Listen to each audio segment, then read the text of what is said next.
down the road around the big hill that would have been plowed out through there one time. You go around these root balls, you can see these nice old things. These are probably, I think personally, they're trees that were washed down in the '64 flood, and they cut that lumber off of them when they're doing the salvage logging. Left those root balls, which are highly dense, you know, hard wood that don't. Okay, these very well may be the same root balls that Gimlin saw. But what is your opinion? Would they have eroded and rotted away by then? Well, you're right about the wood being in the river since it lasts longer, preserves it. But the fir rots away pretty fast, but that's exposed fir. The stuff in the river? Yeah. Last a couple centuries. It is plausible, but no smoking tree in the background. Not at all yet. Missing the tree. Not at all. This area goes way back of this alder and stuff. There's just nothing in the background big enough to be these trees. So something happened to the trees, or they're back there, their remains are, and we haven't found them. If the sighting occurred right over there, then Patty would have walked through back behind there to that other side of the sandbar, and there's trees back behind there. If you change the perspective by going around this bend. So she's already heading essentially due north, and the only big trees are back behind us. So the camera would have had to have been over there, behind that big tree, which would be a wonderful candidate for if it were the other way. if it was on the other bank. Maybe you got it all backwards. But I think from Daniel Perez and his shadow analysis, we know it was shot in the afternoon, the shadows were. I'm very confident of that. I would almost have to say it would have to be on this section, which runs basically east-west, or east to slightly southwest. It would have to be in here. Where? It'd have to be somewhere in this area. Yeah. Because in October you've got a very low sun directly almost to the south, directly behind you, and that's consistent with the lighting in the film, at least the better copies of the film. So where are we right now, according to that map? We have just passed here, so we're right in this area. And as you can see on the ground, the turn is much more dramatic. The creek is taking a left or northerly turn of almost 90 degrees. It doesn't really show up so much here, but the white area on the topo map is the area clear of large vegetation and the obvious creek bed that it could meander in. And we are at this point on an arm of the creek that doesn't really show up in this topo map because there is a second just on the other side of that log, and you can look down from up here, look back, and you'll see the creek divide in two, which doesn't show on this map.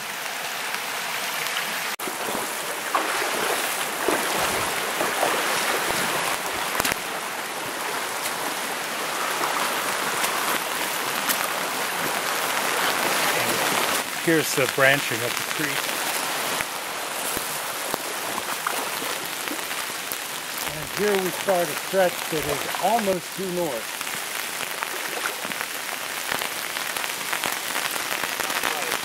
No, not quite. It has a ways to go before it's really straightening out, and you can see a good distance.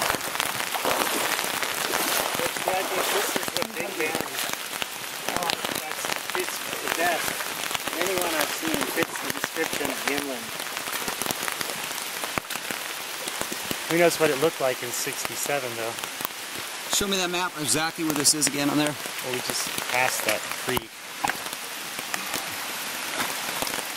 We've just passed this creek. We're in that bow there. And we're starting in this area somewhere. And there are actually two paths of the creek now. One that sort of shortcuts over that area, and we are right where they come together, which I estimate to be about the width of the string. So where's our destination for today? Where are we trying to get to? I want to go up in here to show you. At least to here, and then probably to here. Maybe here we could go up on the sandbar. Right. This Look in there. this turn does not appear as sharp in the creek as it does in the map. That as is you where can- the X is. Okay. Exactly. That's the X that Perez puts on his thing, Yes, right? from Rene the Hinden. Perez- Rene the Hinden actually right, marked the Perez's- map. That, I believe, is right there at that bend.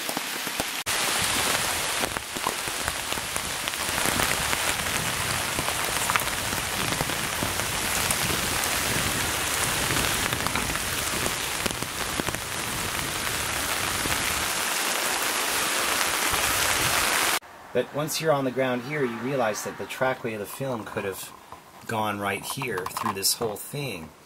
Especially if you consider that this had a lot more sand in it in the day. Right. So, I mean, Patty could have started walking right here and walked across that. That could have been the trackway of the film right there. Mm-hmm. So the Daniel Perez mark right here would have been accurate in that she could have, like there's that gravel bar Mm-hmm. that I showed you in that picture. Yeah. They could have come around the big bend and the root balls that Gimlin describes. Maybe seen her right here. She starts walking right back in here. Patterson finally gets the camera rolling right about here. She's walking this way. Patterson runs up here into this area, starts filming her as she cuts across here, and then the film runs out right about there.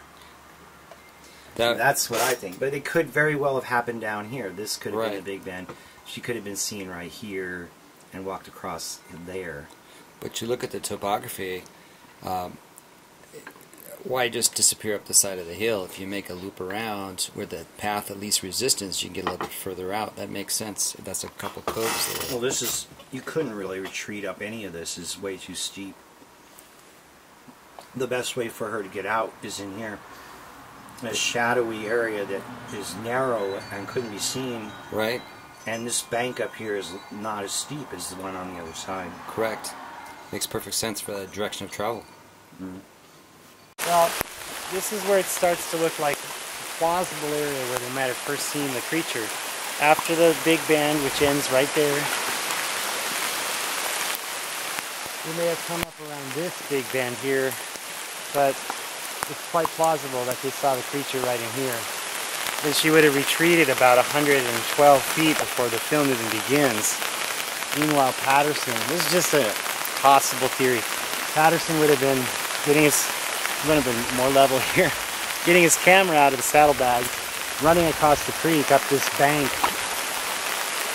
But you can see at that old sandbar level right there, Yes. it was even higher than this current gravel bar right here.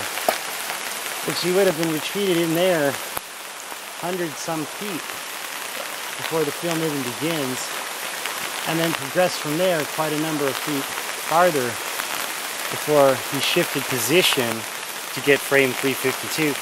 So if this is the spot, 352 would have been shot back against those back trees back right in there. And that actually also happens to be up on the second sandbar, which Cliff Barrickman talks about. All right.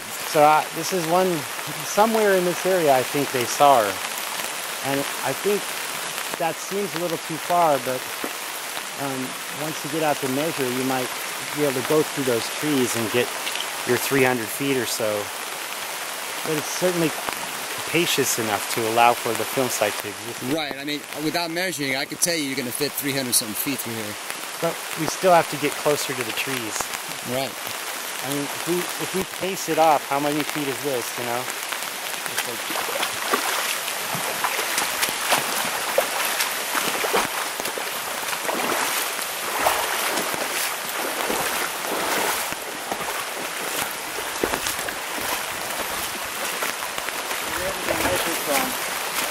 that was 10 paces.